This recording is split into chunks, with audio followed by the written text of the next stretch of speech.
Sir, ನನ್ನ ಹೆಸರು ಕೃಷ್ಣಪ್ಪ ಅಂತೇಳಿ, ಜಂಟಿ ನಿರ್ದೇಶಕರಾಗಿ ತುಮಕೂರು ಜಿಲ್ಲೆಯಲ್ಲಿ ಸಮಾಜ ಕಲ್ಯಾಣ ಇಲಾಖೆಯಲ್ಲಿ ಕೆಲಸ ನಿರ್ವಹಿಸ್ತಾ ಇದ್ದೀನಿ. ತಾವು ಕೇಳಿರುವಂತೆ ನಮ್ಮ ಜಿಲ್ಲೆಯಲ್ಲಿ ವಾರ್ಡನ್ ಹುದ್ದೆಗಳು 102 ಹಾಸ್ಟೆಲಲ್ಲಿ 58 ಹುದ್ದೆ ಭರ್ತಿ ಆಗಿದೆ. 40 ಹುದ್ದೆಗಳು ಖಾಲಿ ಇದೆ. ಈ 40 ಹುದ್ದೆಗಳನ್ನು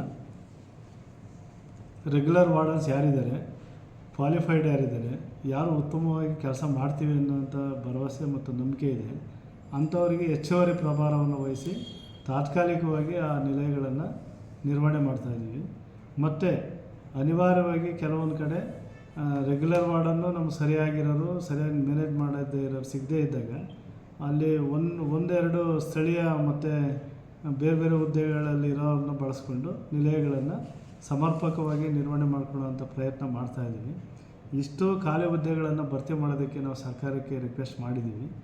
ಅದು ಈಗಾಗಲೇ ನಮಗೆ ಗೊತ್ತಿರೋಂಥ ಮಾಹಿತಿಯಂತೆ ರಾಜ್ಯ ಮಟ್ಟದಲ್ಲಿ ವಾರ್ಡನ್ ಹುದ್ದೆಗಳನ್ನ ಕೌನ್ಸಿಲಿಂಗ್ ನಡೆದು ತುಂಬೋದಕ್ಕೆ ಆದೇಶ ಹಂತದಲ್ಲಿ ಪ್ರಕ್ರಿಯೆ ನಡೀತಾ ಇದೆ. ಇನ್ನು ಕೆಲವೇ ದಿನಗಳಲ್ಲಿ ಆ ಎಲ್ಲ ಖಾಲಿ ಹುದ್ದೆಗಳನ್ನು ಭರ್ತಿ ಮಾಡೋದ್ರ ಮೂಲಕ ಈ ವಾರ್ಡನ್ ಹುದ್ದೆ ಸಮಸ್ಯೆ ಇದೆ, ಕೊರತೆ ಇದೆ ಅನ್ನೋದನ್ನು ನೀಗಿಸ್ಕೊಂಡು ಇವೆಲ್ಲವುಗಳನ್ನು ಉತ್ತಮವಾಗಿ ವಿದ್ಯಾರ್ಥಿ ನಿಲಯಗಳನ್ನು ನಿರ್ವಹಣೆ ಮಾಡೋದಕ್ಕೆ ಅವಕಾಶ ಆಗುತ್ತೆ ಅಂತೇಳಿ ಆಶಾಭಾವನೆಯಿಂದ ನಾನು ಹೇಳೋದಕ್ಕೆ ಇಷ್ಟಪಡ್ತೇನೆ. ಡಿ ಗ್ರೂಪ್ ಹುದ್ದೆಗಳು ಏನು ಖಾಲಿ ಇದ್ದಾವೆ, ಆ ಡಿ ಗ್ರೂಪ್ ಹುದ್ದೆಗಳನ್ನು ಹೊರಗುತ್ತಿಗೆ ಏಜೆನ್ಸಿ ಮೂಲಕ ತಗೊಂಡು ಕೆಲಸ ಮಾಡೋದಕ್ಕೆ ಸರ್ಕಾರ ಅವಕಾಶ ಕೊಟ್ಟಿದೆ. ಅವುಗಳನ್ನು ಏಜೆನ್ಸಿಯಿಂದ ತುಂಬಿಸ್ಕೊಂಡು ಕೆಲಸ ಮಾಡ್ತಾಯಿದ್ದೀವಿ.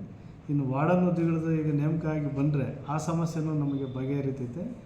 ಇನ್ನು ಮುಂದೆ ಇಂಡಿವಿಜುವಲ್ ಆಗಿ ಒಂದು ಹಾಸ್ಟೆಲ್ ವಾರ್ಡನ್ ಅಂತ ನಮಗೆ ಸರ್ಕಾರದಿಂದ ಸಿಕ್ಕಿದ್ರೆ ಇನ್ನೂ ಅತಿ ಉತ್ತಮವಾಗಿ ನಿಲಯಗಳನ್ನು ನಿರ್ವಹಿಸ್ಕೊಂಡು ಹೋಗೋದಕ್ಕೆ ನಮಗೆ ಸಹಕಾರಿ ಆಗುತ್ತೆ ಅಂತೇಳಿ ಹೇಳೋದಕ್ಕೆ ನಾನು ಇಷ್ಟಪಡ್ತೀನಿ ಸರ್. Thank you.